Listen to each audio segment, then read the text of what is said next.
E se tem algo que a gente entende como estabilidade, é faturamento. É ou não é? Se eu ganhava 1, agora eu ganho 2. Se eu ganhava 2, agora eu ganho 4. É só melhor. Mas o padrão de Deus é diferente sempre. E o apóstolo Paulo vai chamar a riqueza de instabilidade. Isso me chama, eu quero destacar isso aqui ainda no começo, na leitura. Porque o nosso coração tem isso por estabilidade. E ele vai dizer, não depositem a sua esperança na instabilidade da riqueza, mas em Deus, que tudo nos proporciona ricamente para o nosso prazer. Que eles façam o bem, sejam ricos em boas obras, generosos em dar e prontos a repartir, ajuntando para si mesmos um tesouro que é sólido fundamento para o futuro, a fim de tomarem posse da verdadeira vida. Palavra do Senhor para nós essa tarde. Eu quero adentrar um assunto com alegria, com regozijo no meu coração, porque esse trecho que lemos é maravilhoso, amém? E o primeiro ponto, a primeira proposta que eu quero separar aqui para nós nessa tarde, queridos, são 3 pontos. 2 deles antagônicos e um deles saudável. 2 deles contrários a esse ensino do que acabamos de ler. E a terceira parte, então, do meio para o final, nós vamos falar daquilo que é o tema dessa mensagem para mim: prosperidade bíblica. Prosperidade bíblica. Prosperidade bíblica. Prosperidade bíblica. Grave o tema dessa mensagem. Mas antes disso, eu quero falar o que não é prosperidade. A teologia da miséria, o erro da pobreza como virtude, foi antes da reforma, ali pelo século X, antes da reforma protestante, que o Papa Leão X, inclusive o Papa atual, escolhe usar o nome de, ele é Leão XIV, né? Isso mesmo.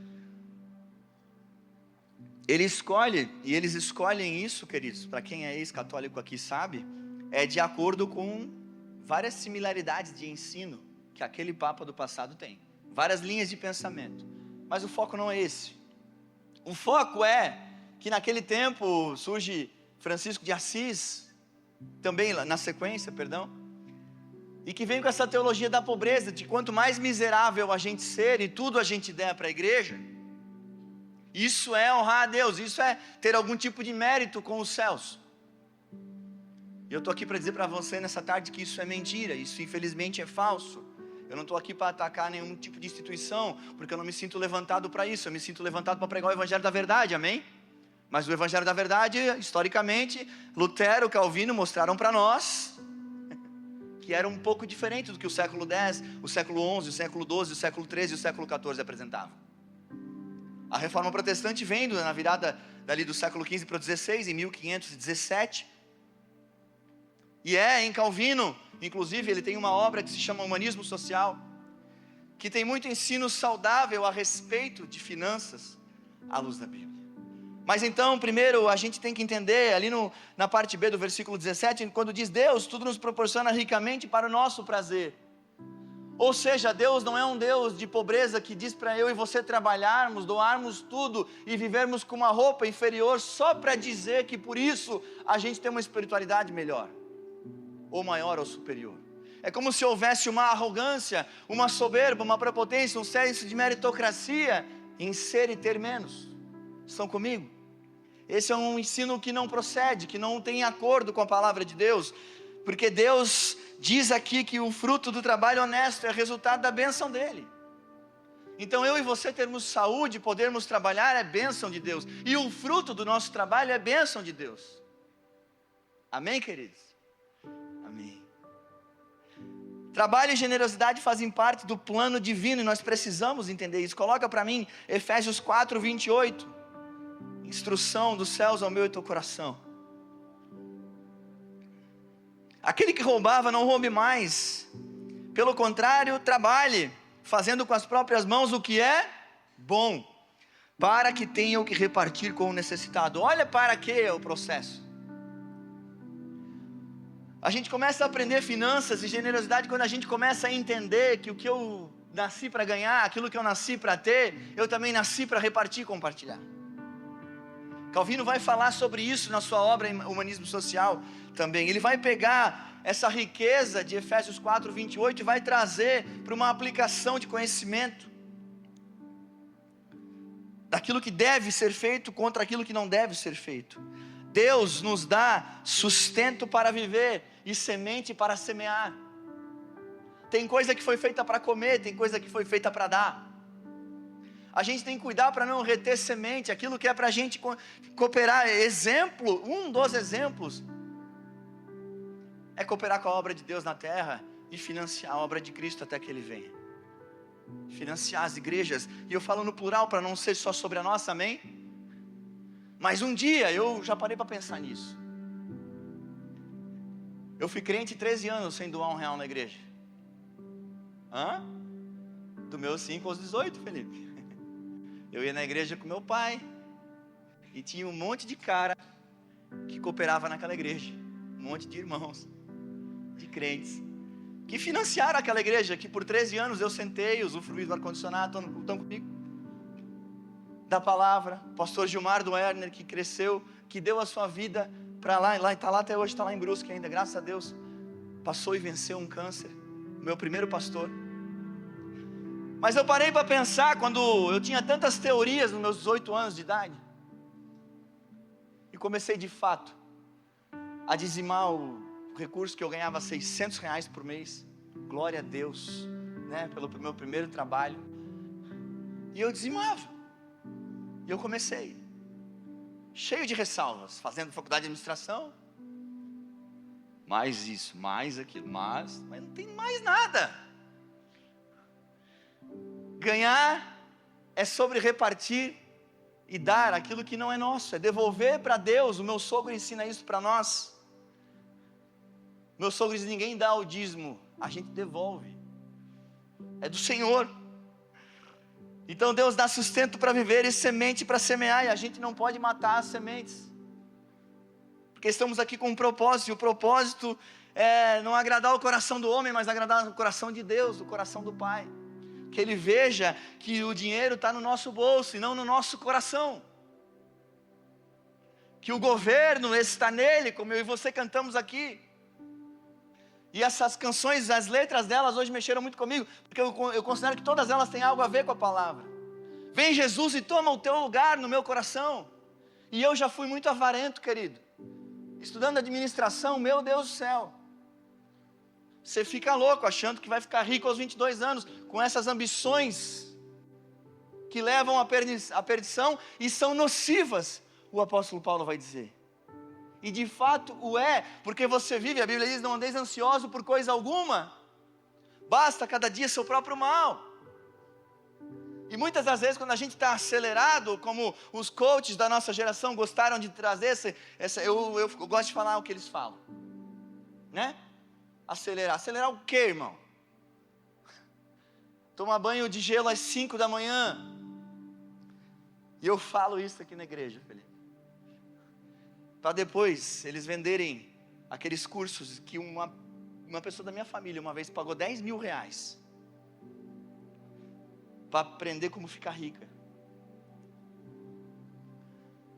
E depois que dá uma boa leva assim, de gente que paga, eles postam em Miami, acordando 11h30 e não fazendo o que eles falam na própria conferenciazinha de falso ensino, de falsa doutrina, de deturpação da palavra de Deus. Isso nos leva a falar uma frase de John Wesley: ganhe tudo o que puder, economize tudo o que puder e distribua tudo o que puder. Ou seja, faça o que você pode fazer. Sabe, a pergunta que eu gostaria de fazer é: muito além do teu dízimo, da tua oferta de gratidão a Deus, e de entender o sustento da igreja de Cristo na terra, do propósito disso, será que não passou alguém por ti que você podia ter resgatado, que você podia ter amado, que você podia ter dado tempo? Queridos, eu me esforço para não deixar de atender ninguém, amém? De marcar horários e cumprir, de ter uma agenda, não porque eu sou pastor, mas porque eu entendo que uma das formas de eu ser generoso, é dando o meu tempo para a obra do Pai. Não é um senso de trabalho, por mais que seja, amém? De responsabilidade, mas é um senso dessa entrega, de que os meus recursos, entre eles o meu tempo, eu estou dando para o Senhor. Queridos, eu estou falando para vocês de um jovem que aos 18 anos era avarento, era ganancioso, e que o Senhor quebra o coração mostrando que as coisas do céu importam mais que as coisas da terra. E é a mesma coisa que o apóstolo Paulo está falando para pessoas que talvez vivem uma ansiedade nociva a respeito de ter e ganhar mais. E isso ganhou corpo no nosso tempo, na nossa época. Eu cresci na igreja da década de 90. A teologia da prosperidade, através de telepregadores americanos, invadiu a igreja brasileira. E certos falsos ensinos, como aquela palavra do 30, 60, 90, 100 por 1, que estava falando sobre a semente que é para ser lançada, e aí a semente que frutifica, a semente que não frutifica, a semente que está sendo de fato falada ali é a semente da pregação do Evangelho. A semente que depois que você veio para Cristo, talvez pode ser que você ganhe 30, você ganhe 60, você ganhe 90, você ganhe 100. Para aquela uma semente que foi a tua salvação. Talvez muitos de vocês não sabem, mas esses homens ensinavam que se você desse 10 reais, Deus ia multiplicar 30, 60, 90 vezes 100 por 1. Tirando o contexto histórico, o contexto da audiência, o contexto até do significado real daquilo que está escrito na palavra de Deus. Mas nessa tarde a gente traz conhecimento, lucidez com a palavra do Pai. A gente vai de encontro a entender que a riqueza não é um pecado e a pobreza não é um mérito, amém? A Bíblia não condena a riqueza em si, presta atenção nisso. Abraão, Isaac, Davi, Jó e Salomão eram ricos. Davi, um homem segundo o coração de Deus, a Bíblia diz. Abraão, o pai da fé, sobre ti serão abençoadas todas as igrejas da terra, não. A promessa de Abraão é: sobre ti serão abençoadas todas as famílias da terra. Riquezas, homens que viveram riqueza, tanto material quanto riqueza espiritual. Homens que não têm uma vida entregue àquilo que eles tiveram acesso a poder e dinheiro, mas a vida deles estava entregue à vontade de Deus. Jó mesmo, meu Deus do céu. 1 Crônicas 29, 12, para você entender que riquezas a Bíblia não condena. 1 Crônicas 29, 12 vai dizer: riquezas e glória vêm de ti, tu dominas sobre tudo, e na tua mão há força e poder, contigo está o engrandecer e dar a força a todos. Salmo 112, 3, por favor, onde diz que na sua casa há prosperidade e riqueza, e a sua justiça permanece para sempre. Provérbios 10, 22, é o banho gelado das 5 da manhã, ou é a bênção do Senhor que enriquece, e Ele não acrescenta nenhum desgosto a ela. Aquilo que é bênção financeiramente vindo de Deus, que é fruto de trabalho honesto, o mérito é de Deus, o reconhecimento dessa bênção é a Ele, porque Jesus não é um mercador, Jesus não veio instaurar um evangelho de mercado, Jesus não é uma máquina de refrigerante, de posto de gasolina, estão comigo? Que você bota dinheiro e vem um produto. Jesus não é isso que tentaram vender para nós.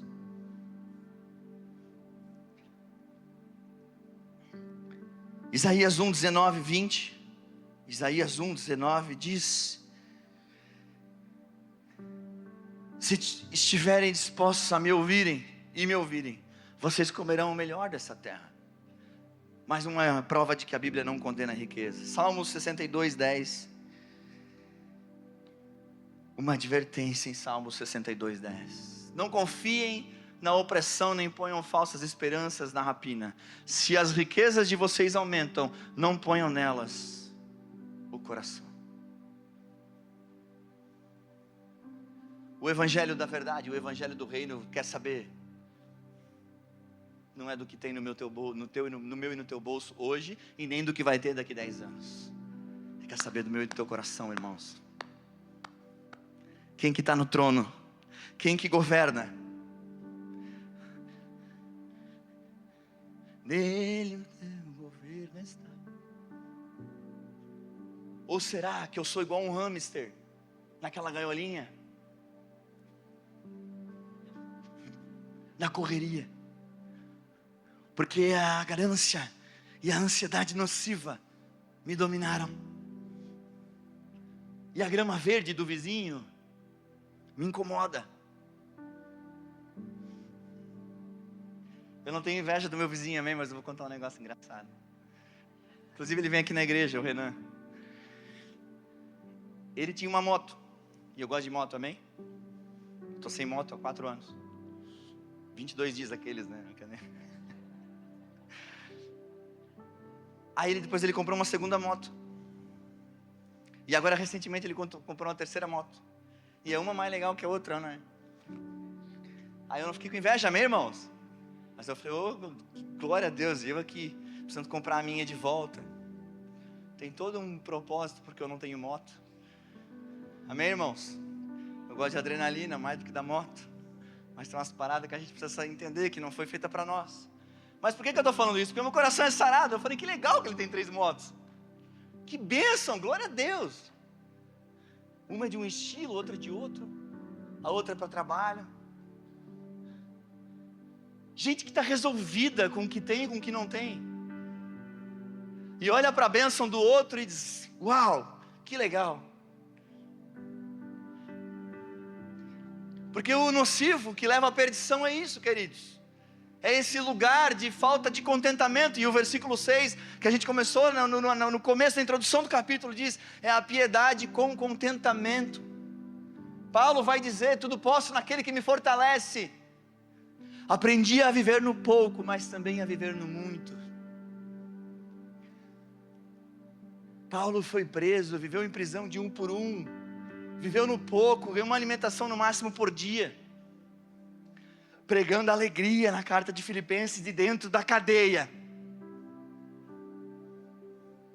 E a gente reclama com tanta fartura na nossa mesa.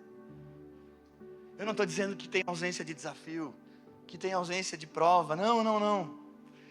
Mas queridos, como nós precisamos agradecer, nos contentar com aquilo que já é nosso,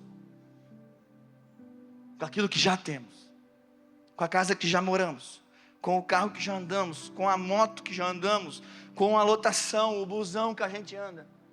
Não é? Eu fui para a faculdade de ônibus, é honroso. Eu estudei a minha faculdade voltando de ônibus dela.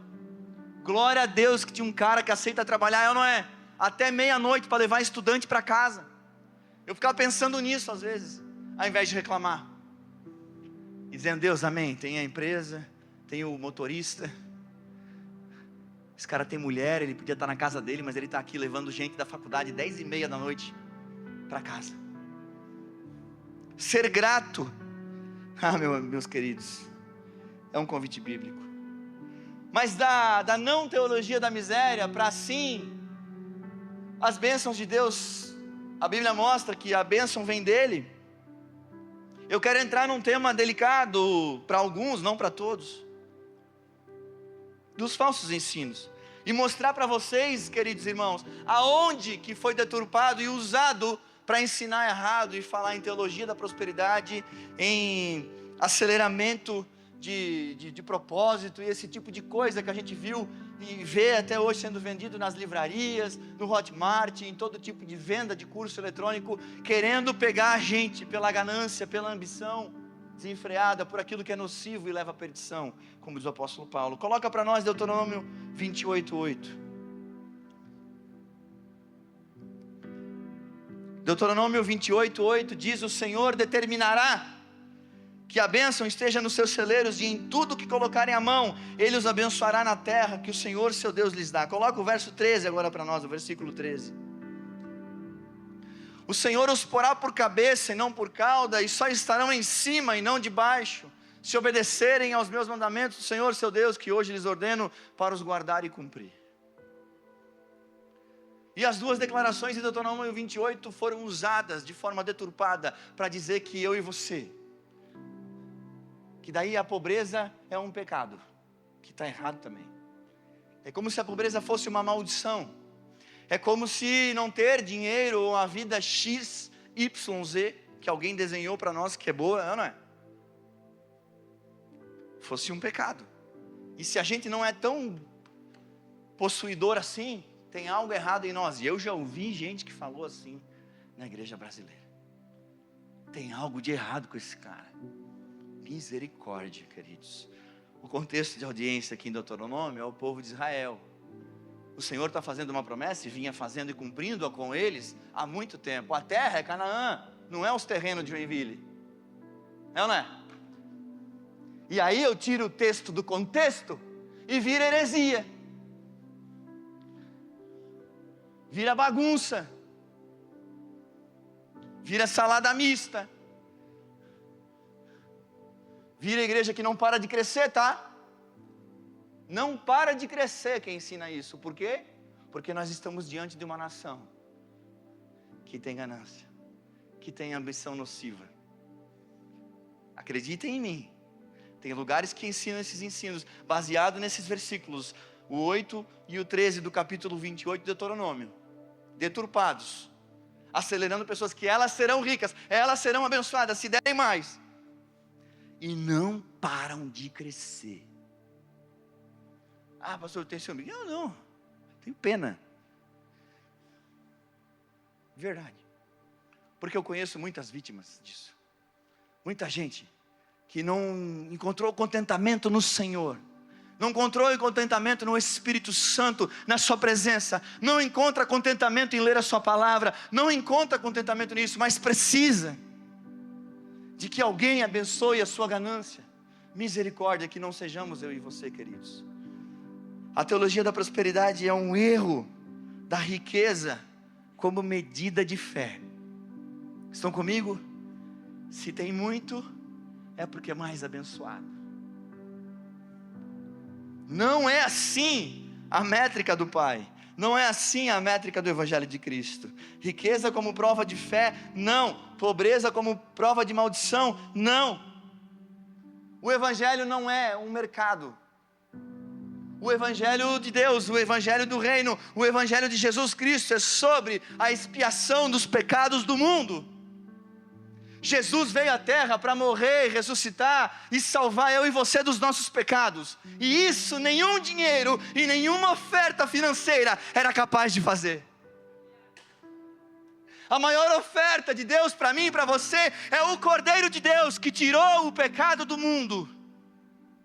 E que entrou e visitou o meu e o teu coração um dia. Essa é a maior oferta. E eu não sei você, mas é por isso que eu oferto. É por isso que eu dou dízimo. É por isso que eu sirvo na igreja. É por isso que amanhã se tirar título eu continuo vindo. Eu vou continuar, entendeu? Porque eu amo o Evangelho verdadeiro. O Evangelho que é sobre um Jesus que foi ofertado pelo Pai em favor de mim e de você. Poxa, pastor, achei que ia ser os 7 passos para estar rico em outubro. Não, é em outro endereço.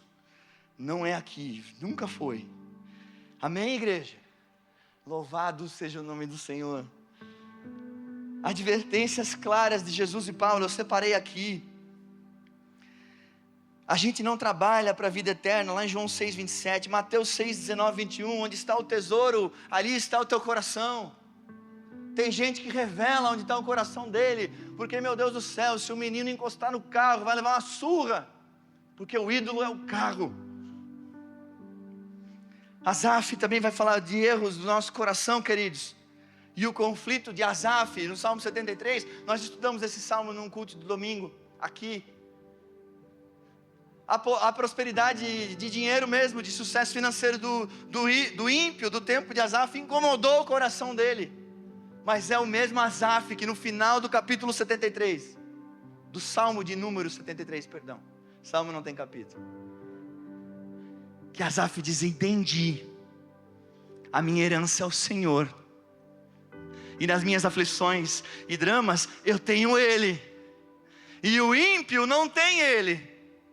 Nem rico, nem pobre, nem classe média. O rico não tem o Senhor, aquele de Asaf, aquele do texto, amém? Ele consegue entender a glória, a bênção, a maravilha, o privilégio de ter a Deus. No dia bom e no dia mau. Asaf é um homem também que consegue entender que quem tem Deus tem tudo. Que quem tem o Pai tem tudo. O apóstolo Paulo era extremamente rico espiritualmente, mas ele foi pobre materialmente. Passou frio, ele diz nas suas cartas. Sem noção que é passar frio? O apóstolo Paulo passou frio. Se fosse no dia de hoje é porque ele não teve um moletom, queridos. Mas ele era rico da presença e da alegria de ter o Pai. Eu separei também para nós, dentro desse tema das finanças, nessa tarde. Provérbios 22:1, por favor. Coisas que a gente precisa aprender, que são mais importantes do que o número que temos na conta. Mais vale o bom nome do que as muitas riquezas. Ser estimado é melhor do que a prata e o ouro. Nós temos visto na nossa nação pessoas que têm sucesso financeiro. Eu não tenho, eu vejo o mesmo telejornal, ou o mesmo Instagram, né, de notícias que você. Que são ricos, que roubam do governo federal, mas são vaiados no avião, na rodoviária, na calçada, na esquina. E sabe, eu não sei você, mas você já fez o exercício de pensar se fosse tu? Você chegar na rua, uma vaia para você. O autor de Provérbios é muito feliz. O bom nome vale mais do que riquezas. E às vezes a gente esquece disso. Asaf esqueceu disso. O bom nome, a preservação do nome, o crédito, a credibilidade, a verdade vale mais do que ser rico.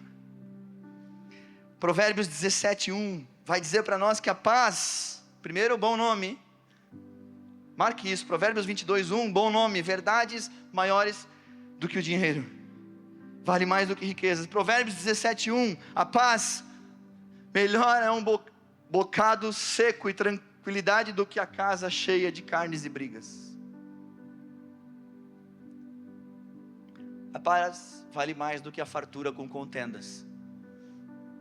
Eu já fui em casas, até da minha família, de tias, que o melhor para colocar na mesa era o pãozinho lá com manteiga, o café. Mas uma alegria, uma paz, uma glória de Deus. Estão comigo?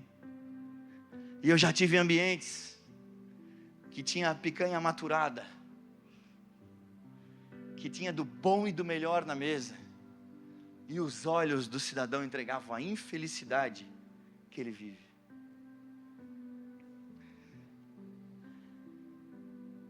A paz vale mais do que fartura com contendas. Segundo ponto, das verdades maiores que o dinheiro. O terceiro ponto, Provérbios 31:10. A mulher virtuosa vale mais que finas joias. A mulher que preserva o lar, a mulher que junto com o marido coopera para guardar dinheiro com os propósitos certos. Estão comigo, mulheres? Amém?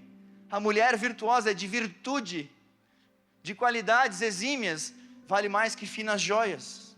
E o ouro naquele tempo era algo estimado, era algo valorizado. No contexto histórico desse texto. A mulher virtuosa que tem virtudes vale mais que finas joias. Qual é a régua que nós temos procurado cônjuges solteiros? Que brilha mais que o ouro puro de Ofir?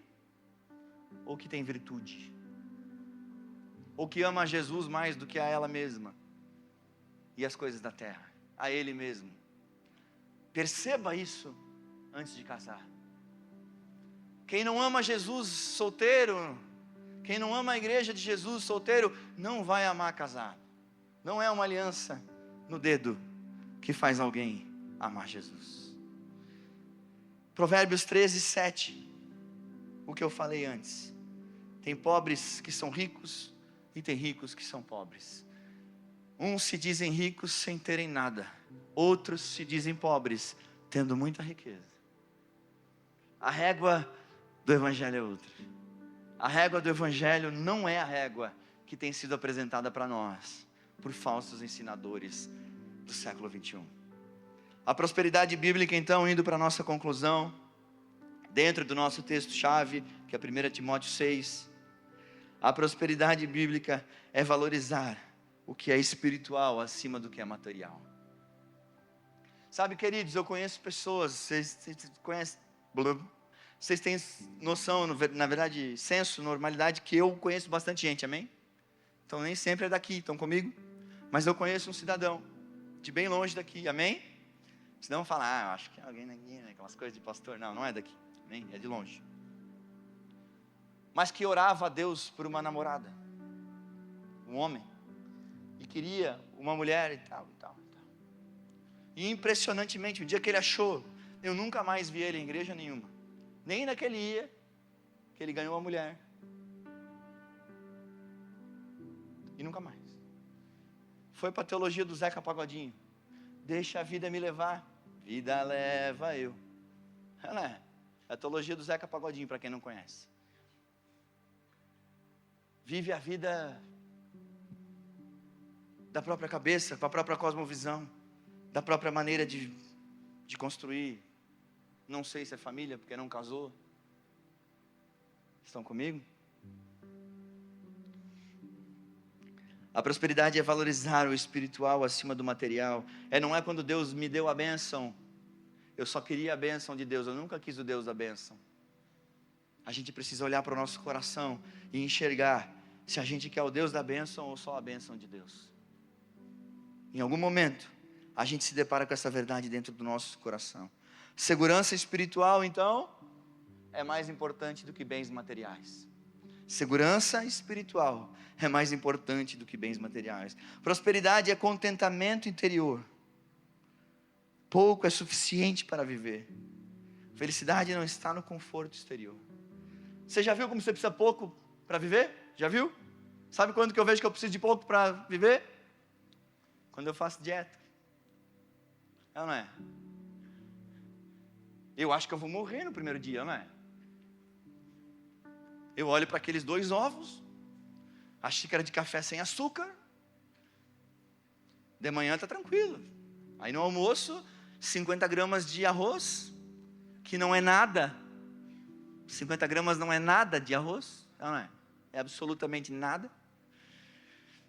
A proteína, larará. Aí o lanche da tarde é um iogurte 0. E a última refeição antes das 20 horas, por favor, diz a nutricionista. Eu estou com dor de cabeça, às 19, de fome. E penso que é possível que eu morra. É ou não é? Eu estou ilustrando, gente. Mas a verdade é que se passam 3, 7 dias, você emagrece e você vive muito bem. Seu corpo responde. Se você dormir certo, treinar, meu Deus do céu, você se sente melhor. Por que eu estou falando que a gente precisa de pouco para viver em todos os sentidos? Se o nosso contentamento está no Senhor, não importa, querido, se a gente não, tem gente que só é feliz se a mesa for gorda. Não pode ser de outra forma. Estão comigo? Mas o meu contentamento e o teu que está no Senhor não é sobre a mesa, não é sobre essa vestimenta, sobre esse tênis, não é sobre a conta, não é sobre a chave do carro, não é sobre o endereço, sobre o bairro. Eu venho de uma cidade, Brusque, para falar de longe, amém? Que, meu Deus, eu vim do interior, amém? Do interior de Brusque. E lá no centro eu era um ET, é ou não é? No meu colégio. Porque tem esse tipo de vaidade que não tem nada a ver com o padrão bíblico. Lá no interior que eu morava, era tão gostoso, era tão saudável a minha infância. Eu cresci pescando com meus primos no sítio do meu avô, matando passarinho com estilingue, as ideias de só para ver cair da árvore. Me arranhava todo, me destruía de bicicleta, eu e meu primo. Se perdia, tacamos fogo numa montanha uma vez, fizemos um incêndio florestal, eu e meu primo. Queridos, glória a Deus do interior que eu vim. Glória a Deus pela infância que eu tive. Estão comigo? O Senhor me levou ao longo da vida a ter um contentamento muito maravilhoso sobre a minha história, a minha origem. E eu falo isso para te inspirar nessa tarde. Dê glória a Deus pelo seu pai, pela sua mãe, pela sua casa, pelos seus avós, pelo ambiente que você cresceu. Tenha contentamento com aquilo que de fato é seu, é só seu, ninguém pode tirar. E o que é a sua história? A sua criação. Isso é prosperidade. Prosperidade é contentamento. É ser feliz com aquilo que eu já sou, com aquilo que eu já tenho. Prosperidade é priorizar o caráter acima do desejo. Solteiros, pega essa chave.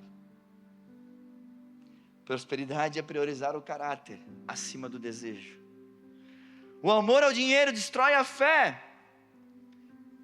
Prosperidade é confiar em Deus e não na riqueza. Você quer ver como? Dinheiro não garante vida, saúde, paz e eternidade. Eu marquei aqui. Eu conheço um homem da cidade que eu vim, Felipe, muito rico, que morreu no hospital Albert Einstein em São Paulo. Ele tinha um plano de saúde para poder ser atendido lá, e ele tinha recursos para que, se ele não tivesse plano de saúde, ele bancava o hospital Albert Einstein inteiro. Dinheiro não compra saúde. Paga um plano, mas é só um plano. A Bíblia diz que muitos são os planos do coração do homem, mas o desígnio vem do Senhor. É por isso que é melhor a minha e a tua confiança não estarem num plano de saúde humano, num boleto daquilo. A paz, Jesus disse que Ele é a fonte de toda a paz. A minha paz lhes dou e não a dou como o mundo a dá, diz Jesus. Como que o mundo dá paz? Através da instabilidade das riquezas. Através de prazeres que levam à perdição. E a eternidade então? E a eternidade, queridos? Quem aqui quer ir para a cruz hoje de tarde? Lá, pregar o pulso mesmo. Ou amanhã, ou hoje à noite. Ninguém quer e não precisamos, porque Jesus já pagou esse preço por nós. A eternidade não tem dinheiro, não tem riqueza, não tem valor, não tem preço, porque já foi pago por Jesus. E deixa eu te contar, é de graça.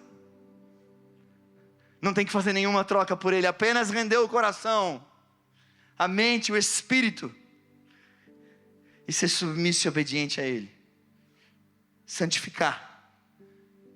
Salvos pela graça mediante a fé, justificados por Cristo, mas em santificação, buscando errar menos, buscando diminuir o hamartia, diminuir o erro ao alvo.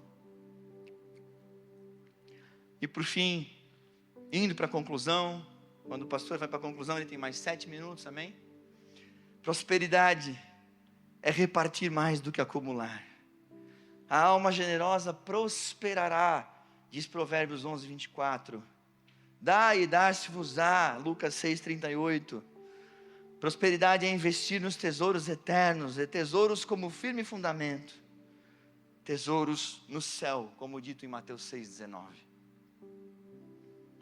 Por fim, dentro do nosso capítulo inicial, 1 Timóteo 6, do versículo 7 em diante, as 4 implicações, no que isso implica no meu e no teu entendimento, queridos. De que você é dono? De absolutamente nada. Deus é dono de tudo e nós somos mordomos. Nós vivemos debaixo do princípio da mordomia, daqueles que gerem as coisas que Deus dá. Deus é dono de tudo. O versículo 18 vai mostrar para nós que acumular não é o propósito final de Deus, mas sim repartir. E no versículo 8, o contentamento deve existir mesmo na escassez. Como é difícil isso aqui. Ter contentamento na escassez. Numa crise financeira, num momento de dificuldade, de portas fechadas, e dizer louvado, adorado seja o nome do Senhor. Porque não é sobre a minha situação ou sobre a minha circunstância, mas é sobre aonde o meu coração confia, é sobre aonde o meu coração repousa, é sobre aonde o meu coração está, e o meu coração está em Cristo, ainda que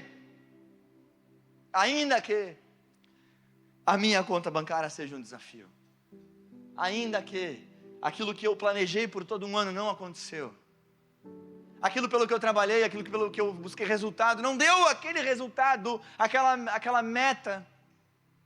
Mas o contentamento, no versículo 8, deve existir mesmo na escassez. E por fim, o versículo 19 vai falar para nós que a herança eterna é a verdadeira prosperidade. A verdadeira riqueza do cristão, a verdadeira riqueza da minha e da tua alma, da minha e da tua família, do meu e do teu lar, queridos irmãos, é aquela riqueza que foi conquistada para nós na cruz do Calvário, há 2000 anos atrás.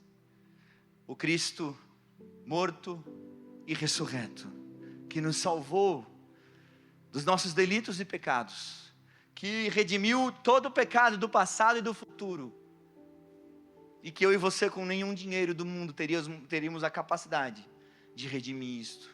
Mas Jesus, através do Pai, fez o que ninguém além dele podia fazer. Ele deu a sua vida por mim e por você. E o evangelho do reino é sobre a eternidade. Não é sobre ser próspero financeiramente aqui na terra. Por mais que a Bíblia diga que isso é uma bênção. Estão comigo? Eu quero te convidar a ficar de pé.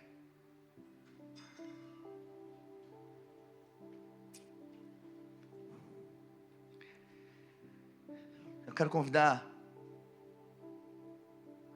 pessoas, irmãos, amigos de Jesus, que nessa tarde se identificam de alguma forma com alguma parte dessa mensagem, com algum lugar do meu e do teu coração que precisava ser lembrado do que é ser rico espiritual, do que é ser rico da presença de Deus. Eu quero orar nessa tarde pelas finanças dos nossos lares, sim. Que o Senhor abençoe o fruto do meu e do teu trabalho, amém? Que a gente seja próspero em tudo, em saúde, tempo, dinheiro. Mas que a métrica de Deus, que é o meu e teu coração, eles estejam, o meu e teu coração, apairados, de verdade, no único lugar seguro que é para mim e para você. O pastor Carlito Paes, nessa semana, soltou um vídeo, e uma das frases maravilhosas que ele soltou, ele diz assim: o melhor lugar do mundo para se viver, não é no Brasil, na Noruega ou nos Estados Unidos. O melhor lugar do mundo para se viver é no centro da vontade de Deus. Eu não quero ter sucesso em nada que não tenha a vontade de Deus. Eu não quero dar certo em nada que não tenha a aprovação do Pai. A minha métrica mudou tem alguns anos, queridos irmãos. E Deus me dá a honra, o privilégio de poder ministrar os seus corações nessa tarde sobre isso. Uma métrica que valoriza o espiritual sobre o natural, sobre o material. E que percebam, isso vai aumentar, esses ensinos que eu trouxe aqui, contrários. Ah, já teve bastante? Não, vai aumentar. Porque a agenda deste mundo diz que o mundo vai piorar, não vai melhorar. E é por isso que a sã doutrina, os sãos ensinos precisam ser pregados na casa do Senhor. Vamos curvar nossas frontes, fechar os nossos olhos, colocar a mão no nosso coração e oramos. Pai, Espírito Santo de Deus, nessa tarde, nós te agradecemos pelo teu são ensino de 1 a Timóteo, Senhor, capítulo 6. Pai, ensina-nos o princípio da mordomia, lá de Gênesis 2,15, que no jardim Tu colocasse, Senhor, Adão e Eva para governar, para cuidar, Senhor, e que eu e os meus irmãos possamos ser esses cuidadores, mordomos daquilo que Tu tens dado para nós nessa terra.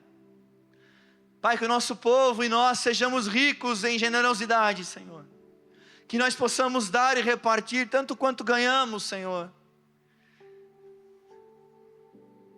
que nós não sejamos como a igreja de Laodiceia, mas sejamos como a igreja de Esmirna. Pai, que nós possamos ser conhecidos por ser ricos em generosidade, como o povo da Macedônia. Espírito Santo de Deus, que os nossos recursos de tempo, de saúde, também sejam multiplicados pelo toque das Tuas mãos. Nós podemos pagar um plano, mas nós não podemos ter saúde, se assim Tu não quiseres, soberano Deus.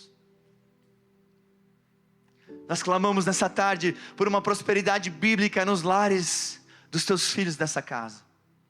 Pai, uma prosperidade do céu, que tenha o coração apairado, regozijado, confiado nas Tuas mãos, no Teu poder, nas riquezas das Tuas bênçãos espirituais. Ensina-nos, Deus, a viver essa palavra. É a oração que faço e te peço em nome de Jesus. Amém e amém. Amém, queridos? Dá uma salva de palmas para Ele. Louvado seja o nome do Senhor. Eu quero pedir que acendam as luzes. A próxima sessão deve começar às 19h15. Um pouquinho mais para frente, amém? É sábado. Mas eu quero nesse tempo que a gente possa, antes de tomar um café, ir no banheiro, ter um processamento disso, amém? Como que é um processamento? É conversar com alguém a respeito disso. E ainda que você, não, mas eu vim hoje a primeira vez, eu não conheço ninguém nessa igreja. Aí é que nós queremos te conhecer mesmo. Fala para nós teu nome. Acende aqui também.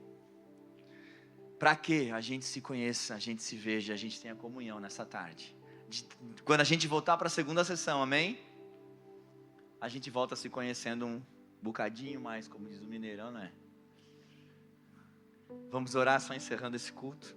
E de luzes acesas a gente vai conversar e se conhecer aqui dentro agora, em nome de Jesus. Pai, obrigado pelo nosso culto completo. Obrigado pela Tua palavra, que é viva e eficaz para os nossos corações. Senhor, que nós possamos crescer e aprender de Ti, Senhor. Que nós possamos ter um coração ensinável, uma mente aberta, com a metanoia, com a transformação lá de Romanos 12:2. Que a gente possa desfrutar da boa, agradável e perfeita vontade Tua. E que as nossas vontades e sonhos estejam debaixo da Tua soberania.